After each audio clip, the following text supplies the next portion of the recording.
Rebecca, this is Stephanie. Hi, Stephanie. Hi. It's nice to So meet nice to you. meet you. I'm so excited. I'm so happy to be here. And it's so fun to see Liz, and now we can actually talk. I know. I've got my voice back. Last Yeah. time I had no voice. Who do you get that you look like, Rebecca? Marissa Tomei. I get it all the time. I used to say like Okay. a younger Marissa Tomei, but now I'm the same age as her again. She looks great. I almost was convinced to buy her infomercial stuff. Now I've put that all on your algorithm. So she's going to pop up. The only It's thing already. algorithm is Frownies. Do you know what Frownies are? They're like paper stickers that you put on your forehead to Oh, yes, they don't work. Last night I Googled, do Frownies really work? So they do work. However, you have to use Holly it every tried day it. for 90 days to even see any change. And then you can't ever stop. Oh, I don't know if that means working. I get I'm the like, one not over the eyes, but under the eyes. like So, the gel patch thing. Yeah. Mm. I was once on a plane. I think I was going to Vegas, and half the people on the plane had those patches on their eyes. I was like, what are Really? you preparing for? Like, what do you think is going to happen to you in Vegas that you need your eyes to look that good? I was just going with my girlfriends. I was maybe not thinking that something so exciting was going to happen in Vegas. a one-on-one with Barry Manilow. Right?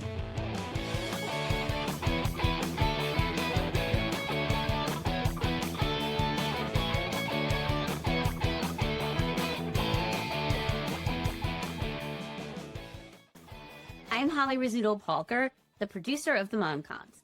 I'm Italian Catholic, and I'm married to a Jewish guy, so move over Sebastian Maniscalco because I'm raising 3 pizza bagels of my own. Hi, I'm Stephanie Silberstein. I recently surprised myself by getting into stand-up comedy. Though classically trained, my biggest claim to fame was the role of Harry Bradshaw's answering machine.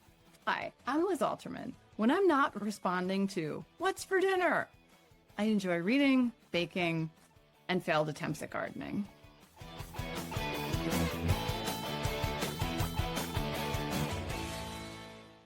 We are so excited to have you here today with I'm us. so happy to be here. Do you want to go by Rebecca or Becca?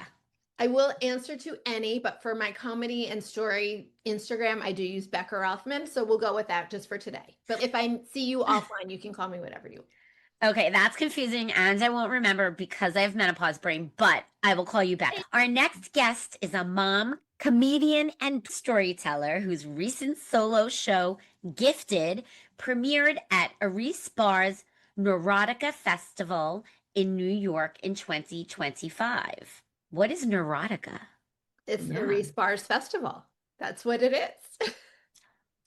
Neurotic people? Yes. Learn something new every day. Okay. She recently toured her stand-up show around the country. Becca Rothman also does work with the Moth and hosts her own monthly storytelling show. She is the mom of a son in college and a daughter in high school. Welcome to the show, Rebecca. Thank you. You mentioned bringing Liz Glazer to Alabama. Yes. And I was like, Holly knows Liz, or like something Very like that small. connection. I'm like, what a small world. So it's like a super small. It's just too weird. This is just us playing Jewish geography. Mm-hmm. It's real. So the new Kevin Bacon. Okay. Like, instead of Kevin Bacon, there should be like a Jewish version No, of that. it's me. It's me. I It's am you. that, Oh I'm my that God. good at Jewish geography. I get a text message from my sister-in-law, a photograph of her with the guy who I don't know. And she's like, this is Frankie. He's best friends with your cousin David. And I'm like, how did you even figure this out? And she's like, well, as soon as I said I was related to you, like the dominoes all fell. But so here's the weirdest part involving your senator. Okay. So my cousin looks like Cory Booker. They're both bald. They have the same color eyes. My cousin is white, but like they really look the same. And The white Cory Booker. Other than the skin color, they're like no, I mean, exactly they really, my cousin's tan, like they really look the same. Okay. So I was texting with my sister-in-law about my cousin who she met his friend, and I'm like, oh, my cousin looks like Cory Booker. So like for half the day, we're talking about Cory Booker, which I never talk about. Like, why would I be talking about Cory Booker this much? I went to a Shiva house that afternoon, and this woman I know from my synagogue comes over to me and she's like, well, are you going tonight? I'm like, to what? She's like, Cory Booker's in town.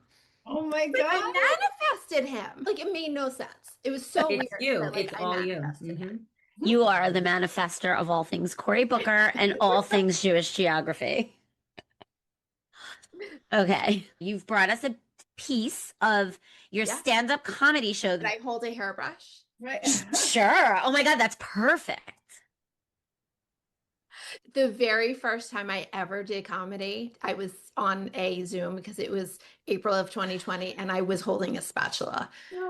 And my best joke about that night was like, I'll be here all week. I think I'm going to be here all month. We are all going to be here all month. Yeah. Wait, my Like, daughter little is did we know. calling from the bus. Okay.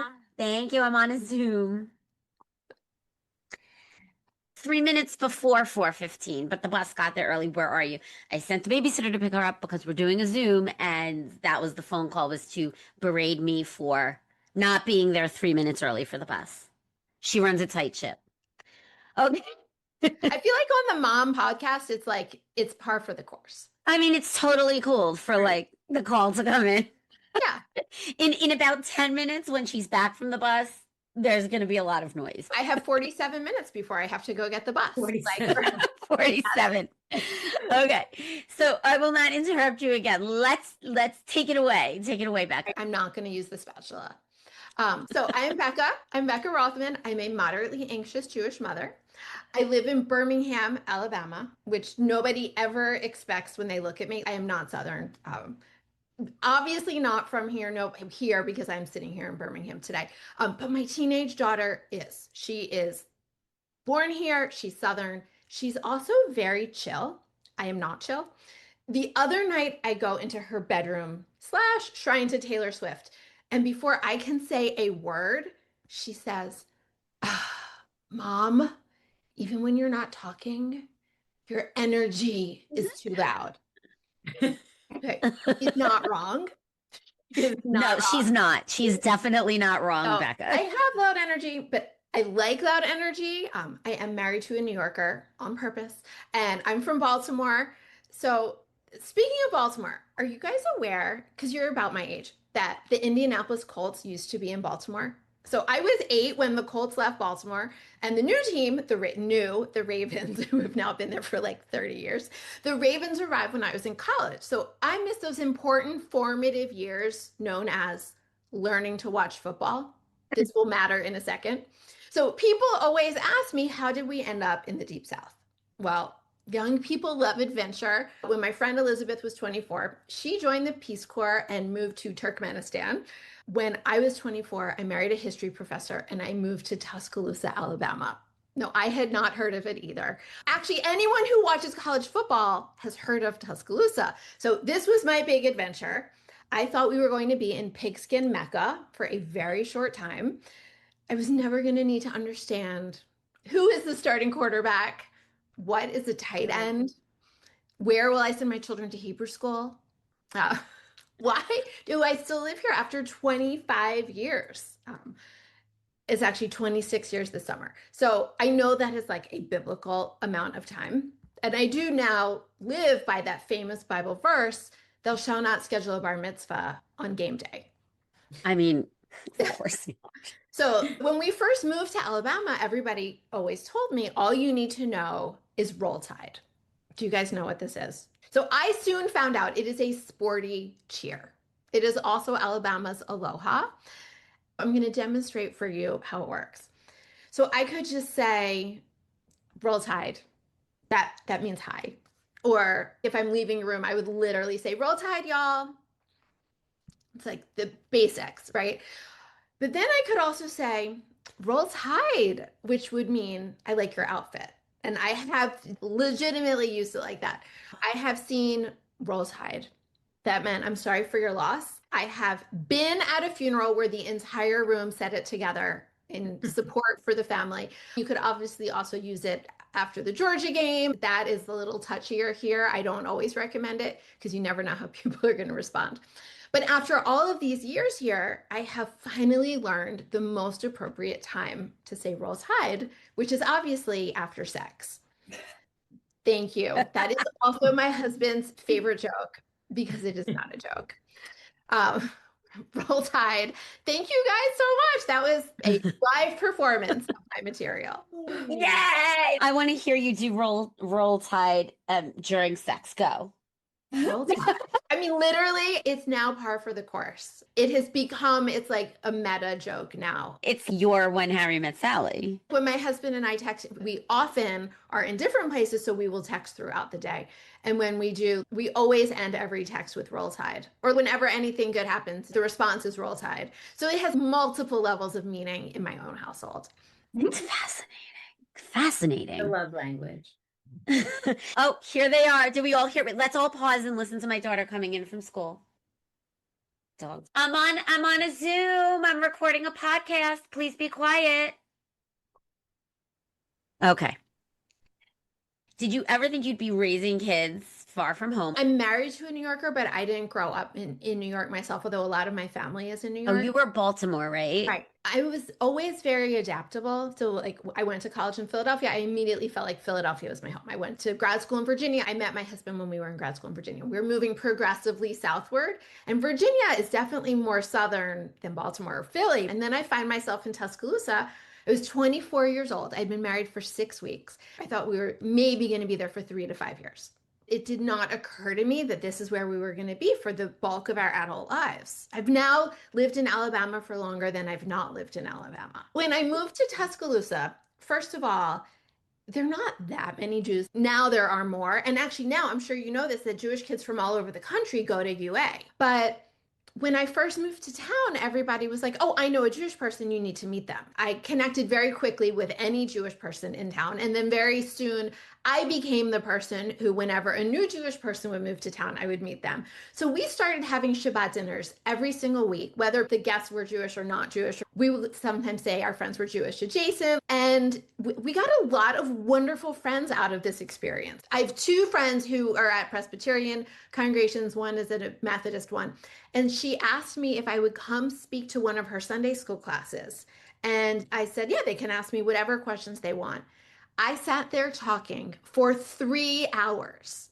I will literally start talking and not stop. I want to talk about your one-woman show. The show is a 30-minute storytelling show that has humorous parts throughout.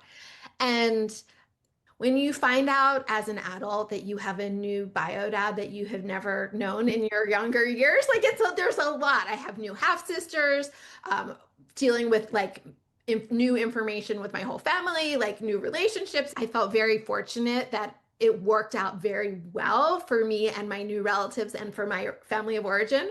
But it could have been very fraught, and it took me a while to process it. First line in the show is, did anybody else grow up with a mother whose biggest worry was that you might accidentally have a baby with a long-lost biological half-brother? Everybody's always quiet. I'm like, oh, it's just me. I didn't know that was my mother's worry for a long time. Anytime you have a story about a sperm donor, there's automatically so much opportunity for humor. So there was like a lot, and I included stuff about Jewish geography and my family being worriers and like different elements of my personality that I realized after the fact came from a person who I had never met before. Over time, I put the pieces together, and this is what the show is about. So there's like lots of funny things that I was super excited to talk about.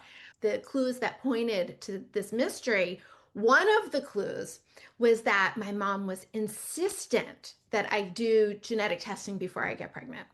And Jewish moms are often insistent about this because of the fear of Tay-Sachs, which is an awful genetic disease. People with Tay-Sachs don't even live beyond birth. It's awful. It was weird to me that this was a thing that my mom was so worried about. And later it occurred to me, much later, that of course she was worried because she didn't know half of my health history. One of the other things that I noticed much later after the fact, that my mother was really, really interested in where did my father-in-law go to medical school. And when she found out he went to medical school in Buffalo and not Johns Hopkins, where we lived in Baltimore, she was so relieved because it meant that she could cross off the list of her worries, perhaps also could be a half sibling to my Yes, That's and it. it's called Gifted. And I wrote it a year ago. It took about 4 months to write. And then I was invited to participate in this festival in New York called the Neurotica Festival. It was really fun to be a part of this inaugural festival produced by Arise Barr. Arise is a fabulous actor. She's a great director. I loved working with her. And then I did the show in Alabama twice, and then I did it in LA. And then this past spring, I did it again in Alabama, and then I took it to Atlanta and Chicago. It's a funny thing about doing it touring with a solo show when you're not a famous person. Every individual time that you do it requires a huge amount of publicity and logistics planning and promotions. When you went to LA, how did you get the audience? Where did you promote it? That is a great question. So, have you guys heard of Bobby Oliver? She's a comedian who lives in LA. She has the Dow Comedy Studio in Los Angeles and a festival called the Riot Girl Festival. So the first year that I did that festival, I connected with another comedian and storyteller named Dara Kosberg. And Dara and I immediately became friends. Dara lives in LA. So she said that she was going to do her show in LA. So she said, if you're going to be in town, you should do it with me. My sister lives in LA. So we scheduled it around my nephew's bar mitzvah. It was fantastic. Dara did a huge amount of the work promoting it because she lives there.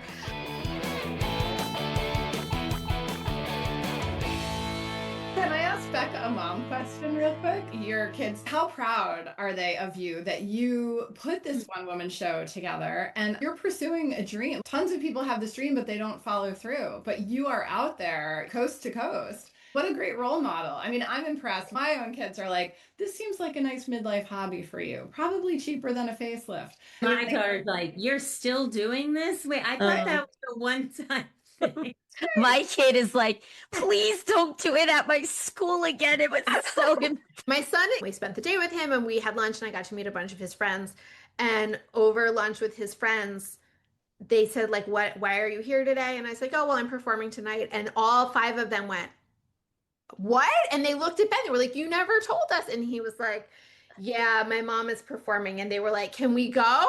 And 7 of these boys came, and it was an all ages show, so they could come. And I couldn't, I was actually really surprised that they came. Like, I wasn't surprised that the friends came. I was surprised that he allowed it to happen. And then my daughter, when we watched the Irma show online and Holly performed, my daughter saw these other women who are grown-ups doing comedy, and we were sitting there at my kitchen table watching, and she said, Mom, there are other people like you who do this. I feel like they're secretly proud and they secretly like when they come into your jokes. They don't want to be embarrassed by the joke you do, and they don't want you to say their name, but they're kind of like proud when you talk about them.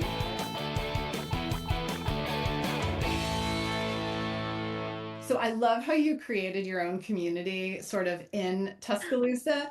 And I feel like you've also had to create your own comedy kind of community. You read those books where they're like, oh, just go to a pizza shop and say that you're going to do comedy in the back. And like, to me, comedy alone takes a lot of guts. I'm not just going to pop into a pizza shop in Peoria and be like, hey, how about pepperoni? This is a great question. No, but you will pop into a bagel shop and do it.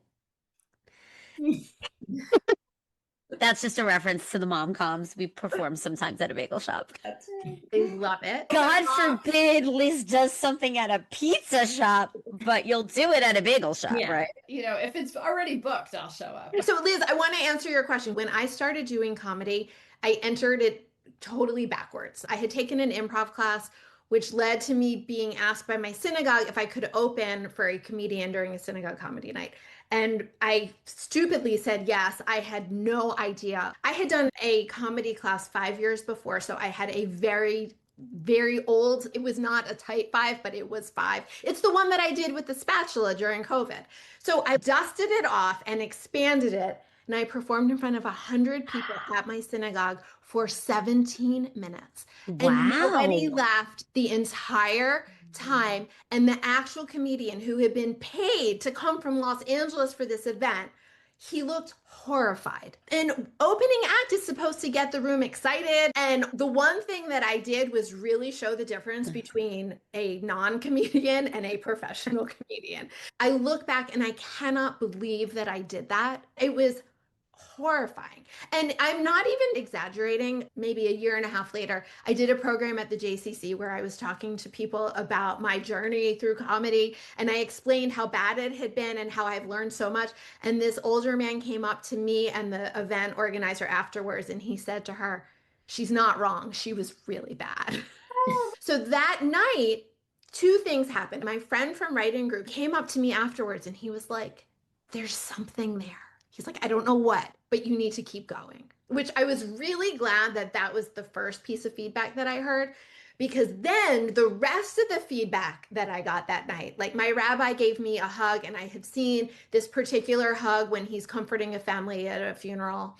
You pat someone on the back because you're comforting them. Another piece of feedback I got was from my husband, who said, "I'm never watching you perform again until you actually learn how to do this."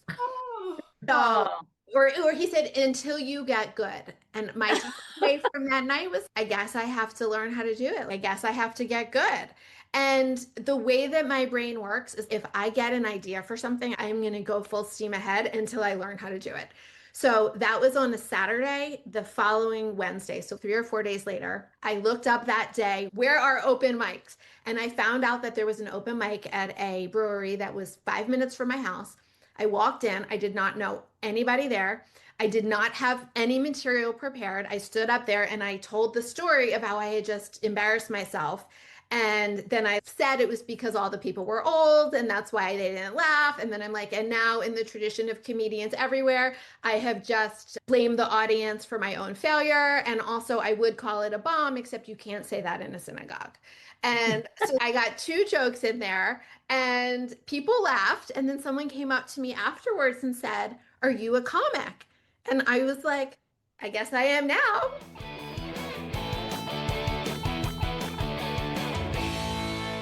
How did you go from, let's say, like learning that tight five to a 30-minute one-woman show? Back to Holly's menopause brain. I am lucky to hold maybe like 12 minutes. Oh, yeah. I think I could recite it from memory right now without looking at my notes. And that's only because I've done it now 8 times and I really have the muscle memory. But I made a system and then I followed the system, which was, once this whole thing was written and I wasn't going to change it anymore, because it is not a good idea to memorize something if you're going to still change it, because once it gets in your muscle memory, you don't want to have to get it out of your muscle memory and then switch it. So I printed out the entire thing. The sisterhood of my synagogue asked me if I would speak at the sisterhood meeting. I was like, "Only if you let me do the first 15 minutes of my show." And they were like, "Okay." You were like, "You did it again." They were like, "No, the first earlier time." and then all. I knew I had to have the first 15 minutes memorized totally, because I was going to be on stage. I also felt like I had to redeem my reputation from what had happened on that same stage 2.5 years before. I was like, "Okay, you guys, if you were here 2.5 years ago, you saw I didn't know what I was doing. And now look what I can do." So I did my first 15 minutes. And then I only had 2 weeks left, but that by that point I already had the bulk of it stored away in my brain. And what I did is I just figured out, how much do I need to learn on any given day? And on each day, I might have only needed to learn 3 lines. And learning 3 lines is a lot less scary than learning a whole thing. I would start learning it in the morning, those 3 lines, and I would not go to bed until I had those 3 lines. But only those 3 lines. I wouldn't jump ahead. I love that. That's what I was going to ask when you say learning it. And I don't know if you guys have heard this, and I don't know if it's true, but that Taylor Swift will sing her entire set list while running on her treadmill. And I feel like that, once I heard that, I was like, "Oh, damn, I got to really step up my game of just like reciting 3 minutes for my cats." But when you say how exhausting it is, I was going to ask Holly and Steph, like, we just had a show last Friday night and we were doing 15 minutes. And the following day, I feel hungover. I feel that it has Beyond. So much. well, yes. And I mean, Holly's our MC and entertaining as well, but it feels like you have hosted a wedding or something. Oh, yeah. Like, I can't even imagine 30 minutes, like 15. I'm like, I need to rest. Well, you don't know this, Liz. In one of my behind the scenes negotiations for a show, I had someone ask if we could do 2 shows, one after the other. Oh. And I was like, I don't think we can do that. Nice. I was like, that's a lot. We're old. We've done 2 days in a row. And I mean, for me, with the producing aspect of it, I think there's even more of a nervous. Absolutely. On your shoulder. Yes. Maybe at some point, but we're not there. But I always, on those 2 or 2 days in a row, I always felt better the second time. Yes, Yeah. There absolutely. is something to be said for The getting repetition. that second chance really soon after. Yeah. And talking about the muscle memory thing, interestingly, Becca, with the one woman show, like I've said to Stephanie, I don't think I would have any problem doing it because I memorized it 20 years ago. Yeah. And I have my muscle memory in my brain from 20 years ago. If I were to write a new one woman show tomorrow, I would be petrified. Maybe Stephanie could put more voice to this because it's not really memorizing. It is, but it's more knowing what you're saying and having this comes from like the acting background, but having your intentions clear. Whenever I coach students or do audition prep, I always say, remember to speak out loud. And I don't even take my own advice. I listen to a recording of the text, or I'll read it to myself, or I'll mouth it, but speaking out loud and putting your voice into that Absolutely. vacuum of the room is part of that muscle memory creation. If I'm home by myself, what I'll do is I'll set up my tripod and my phone and I'll record myself doing it, because once I hit record, then I'll do it and I won't stop. Whereas if I'm not recording it, I'll be like, oh, but I need to go get more coffee, or like, I just need to check this one text. But once that record is holding me accountable, then I will not only say it out loud, but also go to the end.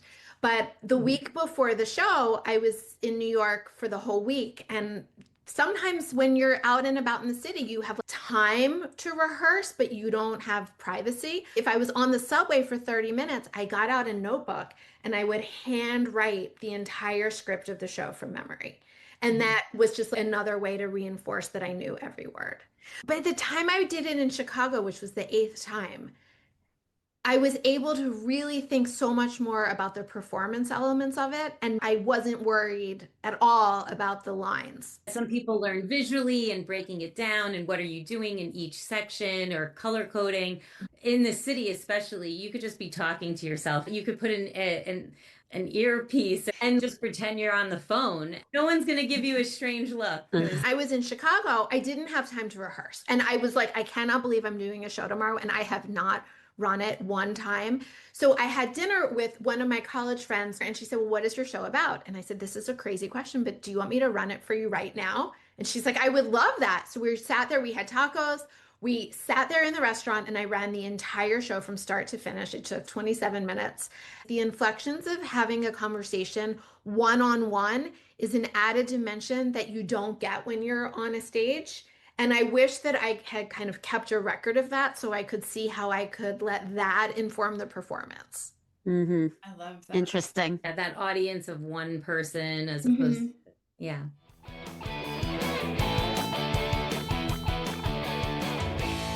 You totally should live in New Jersey. I feel that way also. I have my best friend from high school lives in Maplewood. My college roommate lives in Short Hills. And my in-laws just moved to New Providence. Oh, that's right next to me. Yeah. These are signs. Yep. Yes. These are fun. I'm being beckoned. You're being Becca-ined. Yeah. This has been the most lovely conversation, Becca. This is so fun. You are one of us. You're so Such a great time with you guys. I can't wait to hang out with all of you when I come to New Jersey in the summer. Yay! Woohoo! We're gonna have like 18 places to stay. So. yeah. You can like stay on all over. Be careful what you offer. I might move in and never leave. And never go back to your kids, and we're all for that. This was super fun. Thank you guys so much. Thank you, Becca. Thank you. Have a great day. Bye. Bye. Thank you for listening to the Mom Comes Stand Up and Stories. We hope that you were able to laugh free of interruptions from your kids. Don't forget to subscribe to our newsletter on Substack. The link is listed in the show notes. Oh, and check out our website, themomcoms.com. See if we're performing in your area. Subscribe to the Mom Comes Stand Up and Stories wherever it is that you get your podcasts. Bye.